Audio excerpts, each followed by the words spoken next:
Hello बच्चों, कैसे हैं आप। उम्मीद करती हूँ आप बढ़िया और एकदम मज़े में होंगे, खुश होंगे और अपने लाइफ को एंजॉय कर रहे होंगे। तो बच्चों, स्वस्थ रहिए, मस्त रहिए और उत्साहपूर्वक अपना जीवन व्यतीत कीजिए, क्योंकि जब हम खुश होते हैं तो हमारा शारीरिक और मानसिक विकास बहुत बढ़िया और बेहतरीन तरीके से होता है।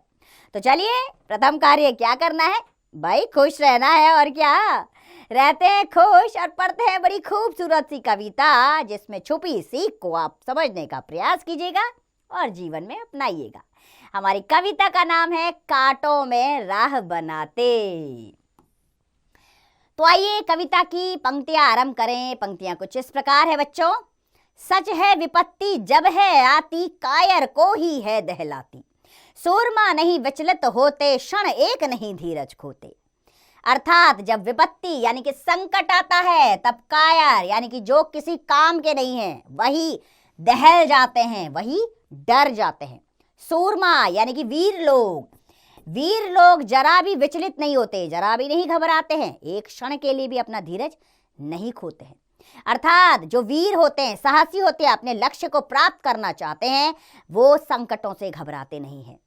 विघ्नों को गले लगाते हैं, कांटों में राह बनाते हैं। विघ्नों यानी कि संकटों को वो गले लगाते हैं वीर लोग, और वो कांटों में भी अपनी राह चुन लेते हैं। यानी कि उनके सामने कितनी भी समस्याएं आ जाएं, लेकिन वो अपने लक्ष्य को अंततः प्राप्त कर ही लेते हैं। है कौन विघ्न ऐसा जग में, टिक सके आदमी के मग में। खम ठोक ठेलता है जब नर, पर्वत की जाते पांव उखड़। अर्थात ऐसा विघ्न, ऐसा संकट क्या है इस दुनिया में कि एक वीर इंसान के आदमी के पैर को हटा सके। एक इंसान, एक साहसी इंसान हर परिस्थितियों का सामना करते हुए, मुसीबतों का सामना करते हुए पर्वत तक पहुंचने की क्षमता रखता है। अर्थात उसके पांव कभी भी नहीं उखड़ सकते। मानव जब जोर लगाता है, पत्थर पानी बन जाता है। अर्थात अगर मानव चाहे तो वह पत्थर को पानी बनाने की क्षमता रखता है। गुण बड़े एक से हैं प्रखर, है छिपे मानवों के भीतर। मेहंदी में जैसे लाली हो, वर्तिका बीच उजाली हो। बत्ती जो नहीं जलाता है, रोशनी नहीं वह पाता है। तो रामधारी सिंह दिनकर ने कहा है कि गुण बड़े हैं एक प्रखर। प्रखर यानी कि बहुत उम्दा गुण हैं एक साहसी इंसान के अंदर छिपे हुए। जैसे मेहंदी लगने के बाद उसका लाल रंग खिलकर आता है, उसी प्रकार साहसी इंसान भी अपने लक्ष्य को अंततः प्राप्त करता है और उजियालों से अपना जीवन भर देता है। बत्ती नहीं जलाता है, रोशनी नहीं पाता है। अर्थात जो इंसान मेहनत से जी चुराता है, अपने कर्तव्य पथ से विचलित होता है, उसके जीवन में कभी उजाला नहीं आ सकता। इस कहानी यानी कि इस कविता का भावार्थ यह है बच्चों कि अगर आपको जीवन में सफलता चाहिए तो आपको कर्म करते रहना चाहिए, मेहनत से कभी नहीं घबराना चाहिए।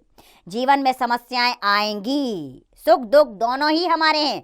जिस प्रकार हम सुखों की कामना करते हैं, दुख कहाँ जाएंगे, उन्हें भी हमें सम्मानित तौर पर ग्रहण करना चाहिए और उनका सामना करना चाहिए। क्षण भर के दुख होते हैं, एक न एक दिन निकल जाएंगे, लेकिन जो इंसान उस समय धीरज नहीं खोता है, वो अंततः सफल जरूर होता है। तो आइए सुंदर सी कविता जो साहस से परिपूर्ण है, उसके कवि का जीवन परिचय भी ले लेते हैं हम।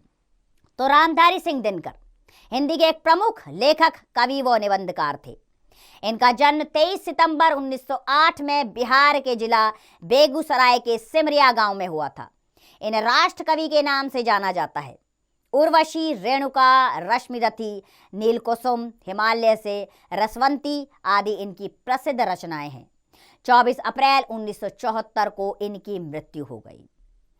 तो बच्चों, हमें यह कविता यही सीख देती है कि जीवन में आई विपत्ति से हमें घबराना नहीं चाहिए, अपितु उसका सामना धैर्य व साहस के साथ करना चाहिए। देखिए, अगर आप धैर्य और साहस का साथ नहीं छोड़ेंगे तो कोई भी लक्ष्य ऐसा नहीं है जिसे आप पा ना सकें। अवश्य जीवन में सफलता आएगी, उजाला आएगा, बस धीरज रखना है जीवन में और विपत्तियों से नहीं घबराना है। तो बस इस कहानी के भावार्थ को समझिए, इससे मिलने वाली सीख को अपने जीवन में अपनाएं, खुश रहें, मस्त रहें और स्वस्थ रहें, और इस कविता का अभ्यास कार्य स्वयं कीजिए।